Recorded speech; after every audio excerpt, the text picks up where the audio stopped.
লাগবে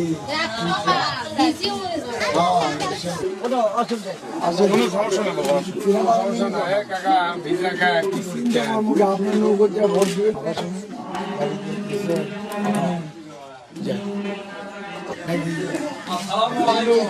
খালি নৌকা নৌকো মামা আমি তো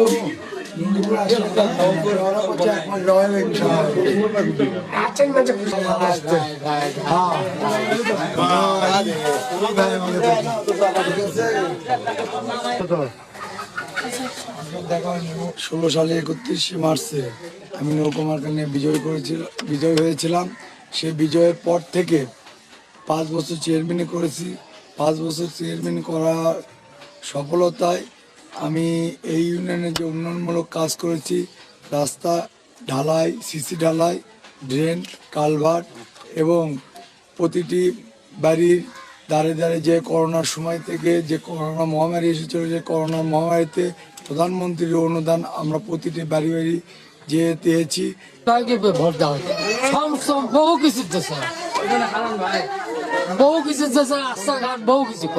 আমার বিহার ইউনিয়নে আমি 5 বছর চেয়ারম্যান করার সময় মাদক ব্যবসায়িক আমার ইউনিয়নে একটাও নাই। আমি চেয়ারম্যান হওয়ার পর থেকে আমাদের এখানে একটা মাদক ব্যবসা আমার এলাকায় থই নাই। যে বিদ্রোহী প্রার্থী এখানে দাঁড়াইছে জননেত্রী শেখ হাসিনা মনোনয়ন দিয়েছে আমাকে 7ই অক্টোবরে। সেই 7ই অক্টোবরে আমি জননেত্রী শেখ হাসিনা মনোনীত প্রার্থী হিসেবে ঘোষণা পেয়েছিলাম। আরও আমার সাথে আরও 3 জন ছিল। তাদের মধ্যে না পাওয়ায় ক্ষুব্ধ হয়ে একজন যুবলীগের আহ্বায়ক বিদ্রোহ প্রার্থী হয়ে মতিন ভোট করছেন আমার ইউনিয়নে।